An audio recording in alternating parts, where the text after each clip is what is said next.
ஓம் சாய்ராம். என் அன்பு குழந்தையே, இன்றும் 3 நாட்களில் முத்தான 3 செய்திகள் உன்னை தேடி வரும். இந்த சாயப்பா சொல்வதை 3 நிமிடம் மட்டும் கேள். நான் உனக்கான எல்லா விஷயங்களையும் செய்து வருகிறேன். பிறகு ஏன் உனக்கு எல்லாவற்றிலும் அவ்வளவு அவசரம்? நீ அவசரமாக முடிவு எடுத்து விடுவதால் தான் எல்லாமே சரியற்று தலைகீழாக மாறிப்போகிறது. ஆகவே சற்று நிதானமாக முடிவெடுத்து ஒரு தடவைக்கு பல தடவை யோசித்து இந்த செயல்களை செய்யலாமா கூடாதா, இது சரியாகுமா, எது நல்லதாக நடக்குமா, பொருந்தி போகுமா என்று ஒவ்வொரு செயல்களையும் செய்வதற்கு முன் யோசித்து செயல்படு.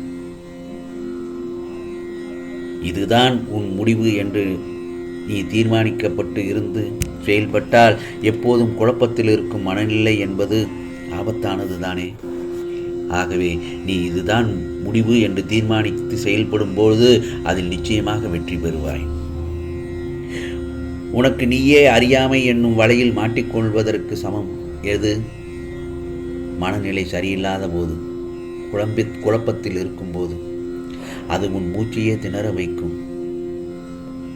அதுபோலத்தான் நீ எப்போதும் சாந்தமாக இரு. எதற்கெடுத்தாலும் நீ கோபப்படுகிறாய்.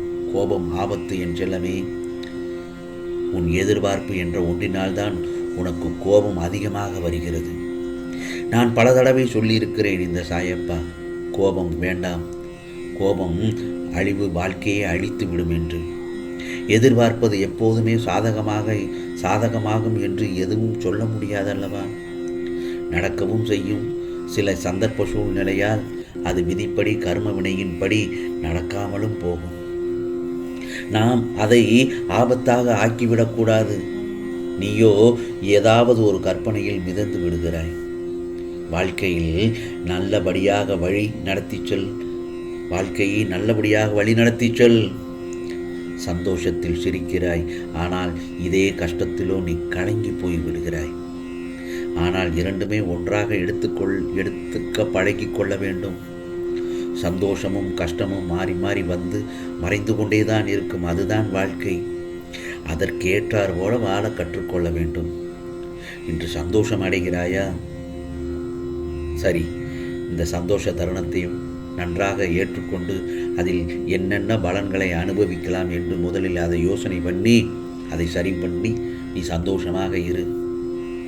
எனக்கு நன்றி சொல். சாயப்பா, இன்று இந்த தருணத்தில் நான் சந்தோஷமாக இருக்கிறேன். நான் நினைத்த காரியங்களை எல்லாம் முடித்து கொடுத்து விட்டீர்கள் என்று. சிறிது நேரத்தில் உனக்கு கஷ்டங்களும் வரும், அல்லது கொஞ்ச நாள் கழித்து கஷ்டங்கள் வரும். அந்த கஷ்டங்கள் வரும்பொழுதும் அதை ஏற்றுக்கொள்ள தயாராக இருக்க வேண்டும். அதிலிருந்து எப்படி வெளிவரலாம், ஏன் இந்த கஷ்டம் நமக்கு வந்தது, ஏன் இந்த பிரச்சனைகள் நம்மளை தொடர்ந்து அடுத்தடுத்து வந்து கொண்டிருக்கிறது என்பதை முதலில் தெளிவாக ஆராய்ச்சி செய்துவார். அப்படி நீ தீர்வாக எண்ணி அந்த கஷ்டத்தை எப்படி அதிலிருந்து வெளியே வரலாம் என்று யோசனை செய்வது ஒரு அழகுதான். அதுக்கும் ஒரு மனப்பக்குவம் வேண்டும். கஷ்டம் வந்தவுடனும் சாயி, ஏன் எனக்கு கஷ்டத்தை கொடுக்கிறீர்கள் என்று அதையும் சொல்லக்கூடாது. சந்தோஷம் கஷ்டம் இரண்டும் வரத்தான் செய்யும் என்று வாழ்க்கையில் எல்லோருக்கும் விதிக்கப்பட்ட நியதிதான் அது. ஆகவே யாரும் கஷ்டம் இல்லாமலும் சந்தோஷமாகவும் தொடர்ச்சியாகவும் யாரும் எந்த ஒரு இடத்திலும் இருக்க முடியாது. அப்படி ஒரு மனிதனை நீ இருந்தால் என்னிடம் காமி, இவன் எப்பொழுதுமே சந்தோஷமாகவே இருக்கிறான் என்று. சில நேரங்களில் ஒரு சில நபரை பார்க்கும் பொழுது அவன் எப்பொழுதும் சந்தோஷமாகவே இருப்பதை போல் தெரியும். ஆனால் அவனுடைய உள்மனதில் அவன் 1000 சுமைகளை சுமந்து கொண்டிருப்பான். அதுதான் பக்குவப்பட்ட நிலை. வெளியில் தெரியாதவாறு நடித்து கொண்டிருப்பார்கள். கஷ்டத்தை வெளிக்காட்டாமல். அதைத்தான் நான் சொல்கிறேன், நடித்தது என்று சொல்கிறேன்.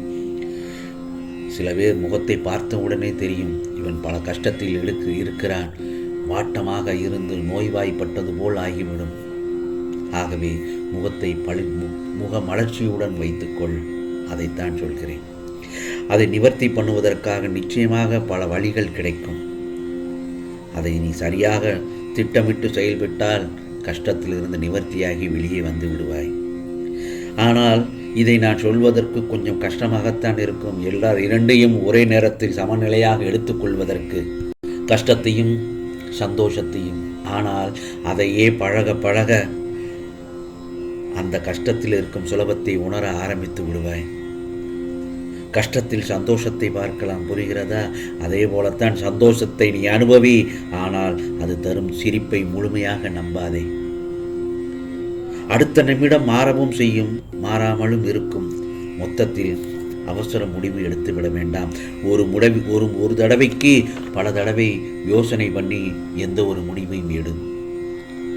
ஆனால் இப்பொழுது நீ அனுபவித்து வரும் கஷ்டங்களை கண்டு, நீ எதிர்கொண்டு போராடும் சோதனைகளை கண்டு வாழ்க்கையில் பயந்து போய்விடக்கூடாது. என்ன சாயப்பா இவ்வளவு கஷ்டங்கள் என்று நீ பயந்தாயானால், உன் பக்கத்தில் இருந்து கொண்டு இந்த சாயப்பா கையை பிடித்து கொண்டு வழி நடத்தும் உன் அப்பாவை நீ மறந்து விட்டாய் என்றுதான் அர்த்தம். அது மட்டுமல்ல, சாயப்பாவின் மீது நீ வைத்திருந்த நம்பிக்கையையும் இழந்து விட்டாய் என்று அர்த்தம். சிக்கல்களை எல்லாம் நீ கடந்து விட்டாய். உனக்கு நல்ல நேரம் வந்துவிட்டது. எனவே கடந்த காலத்தையும் அக்காலத்தில் நடந்த வேதனைகளையும் முழுவதுமாக மறந்துவிடு. ஆனால் அந்த காலம் உனக்கு உணர்த்திய பாடத்தையும் அனுபவத்தையும் புத்திமதியையும் மறந்து விடாதே. ஒரு காலமும் நீ அதை மறக்கக்கூடாது. மனதில் அதை நீ ஆழமாக பதிய வைத்துக்கொள்.